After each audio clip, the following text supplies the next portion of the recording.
Plantar fasciitis. I don't even like the sound of it. I've had quite a few injuries over the years, but this one was one of the most frustrating I've ever dealt with. If you have heel pain, you are not alone. According to Medscape in the United States, we have around 1 million doctor visits every year because of heel pain. I was recently one of those people, and in this video, I'm going to share my journey with plantar fasciitis and show you how I went from months of pain that seemed like it would never end to being fully recovered. When I was suffering from heel pain, the pain itself was only half of the problem, with emotions being the other half. There was frustration that it wasn't getting any better, fear that my heel would never feel normal again. I had disappointment that I couldn't do the things I love to do, and I truly felt like my pain was never going to get better. And that is not a fun spot to be. However, with a set of specific actions and discipline, I was able to overcome my plantar fasciitis, and I went from months of not even being able to walk a mile without significant heel pain to backpacking over 450 miles of the Arizona Trail through mountains and challenging terrain with zero heel pain. So a quick disclaimer before I get into the meat of this video: I am not a medical professional, and this video is not intended to be medical advice. My goal is to share my plantar fasciitis journey with you so you can see what worked for me and to give you hope that relief is possible. With any injury, you need to work with a medical professional to assess your condition and devise a strategy for overcoming it. We're all different, and just because something worked for me doesn't mean it's the right approach for you. So let's rewind all the way back to when my injury first appeared. It was the spring of 2022, and I started to feel some discomfort in my left heel when going on walks of, say, 5 miles or more. It wasn't bad, and I did 2 weekend backpacking trips of around 40 miles or so with my friends in the month of May, and only had moderate discomfort. However, it started to get worse, and by July, when my son and I spent a few weeks backpacking in Colorado, it was getting to be quite painful. After that trip, it just kept getting worse and worse, and by the end of August, I couldn't even walk 2 miles without pain. And keep in mind, this whole time, from spring to fall, I was trying every single treatment option I could find. I wasn't just hoping it would go away. And like a lot of people, I turned to the internet for help. I read articles, watched YouTube videos, I scoured message boards like Reddit, and if I found an article saying something would work, I tried it. And soon I was deep down into the heel pain internet rabbit hole. So here's a quick rundown of some of the things that I tried. I tried icing it, elevating it, ibuprofen, naproxen, magnesium supplements, vitamin D supplements, eating lots of bananas for potassium, wearing a night splint, orthotics, shoe changes, going barefoot at home, never going barefoot at home, wearing a brace, calf stretches, bent knee calf stretches, towel stretches, stair stretches, hamstring stretches, calf raises, really slow calf raises, rolling it out with a rolling pin, rolling it out with a golf ball, and the list goes on and on and on, and so did the pain. In today's world of endless information online, it is very tempting to try and self-diagnose and self-treat. To someone like me with no medical training, this is fraught with risk, and almost every day I'd read a new article and change my mind about what the problem was. I started out thinking it was plantar fasciitis, but then I'd read an article and go, oh no, wait, it's a stress fracture. And then, the next day I would read another article and think, no, not a stress fracture, it's nerve damage. And so every day my non-professional diagnosis seemed to be changing, and adding to the confusion is the high volume of conflicting information online. You'll see one website that says the key is you got to wear a night splint, and the next site says using a night splint only makes it worse. And then one site recommends rollerball therapy to encourage the healing process, but then the next site says it actually undoes the healing process when you roll it out. Some sites talk about the importance of rest, whereas others say that getting rest is a myth.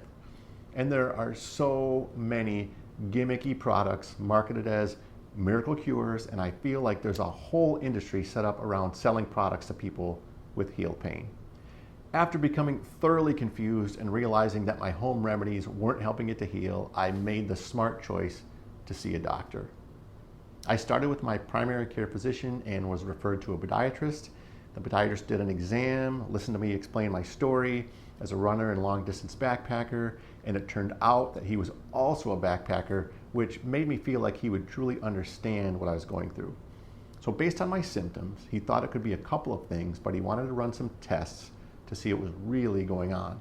Started out with some x-rays, and that showed normal bone structure and no heel spurs. He felt like that was a good sign, and then he sent me off for an MRI, and that helped rule out a stress fracture while also confirming some nasty swelling and inflammation of the area where my plantar fascia connects to my heel.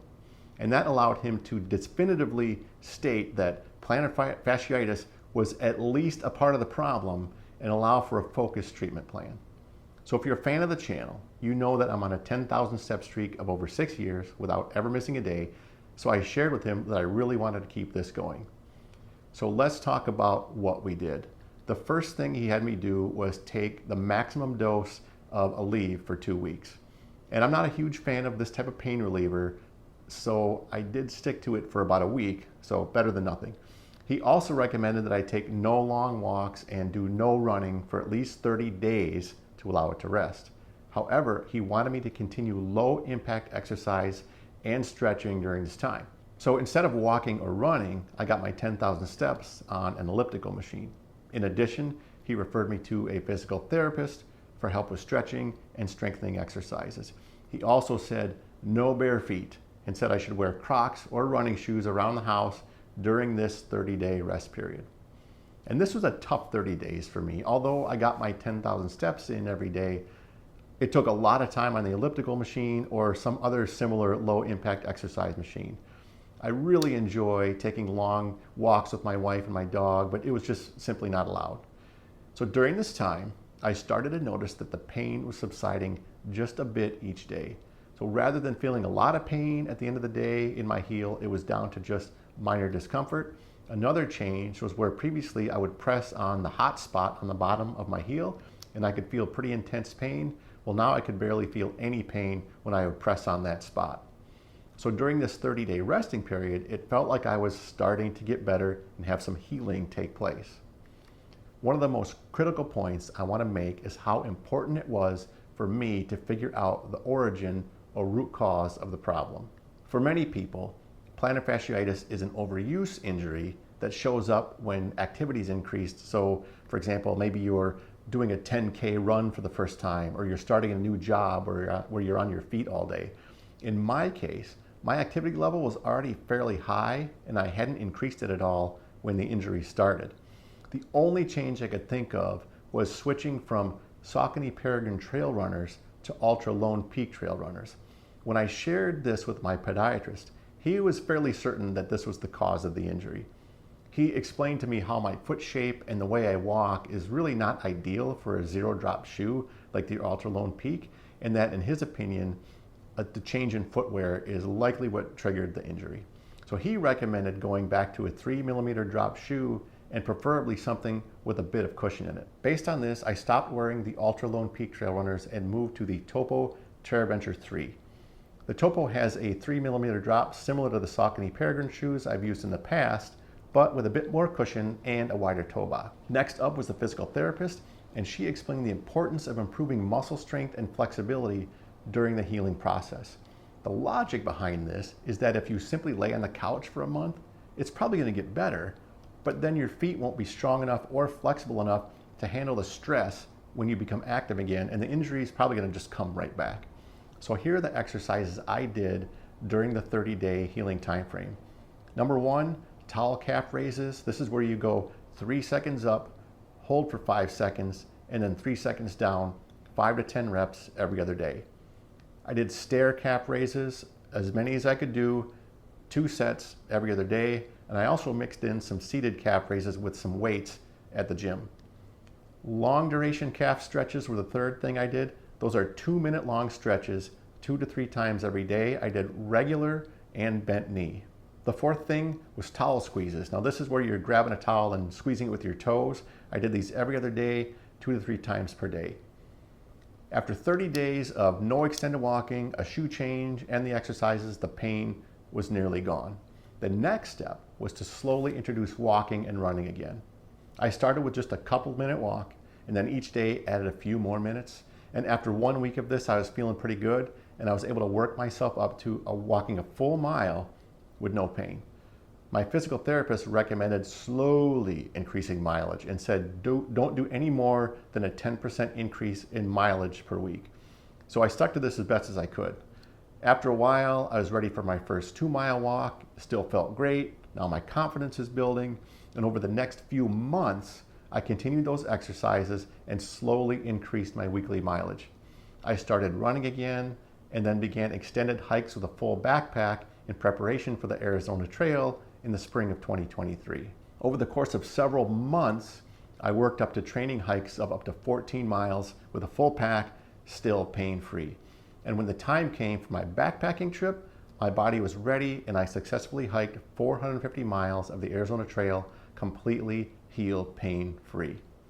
Now, as of late summer in 2023, I still have no heel pain, and I'm already training for heading back to the Arizona Trail this fall to do the final 350 miles of that trail. I'm still doing 10,000 steps per day, and I'm also doing regular strength training as a preventative measure. So let's recap what I did to finally overcome my injury. I had 30 days of rest, 30 days of no bare feet, 1 week of a leave, strength training, stretching, a shoe change, and then very slowly reintroducing mileage after that 30 days of rest was complete. So this plan worked for me. There is hope. It can get better, although it did take a long time and a lot of discipline for my heel to fully get better.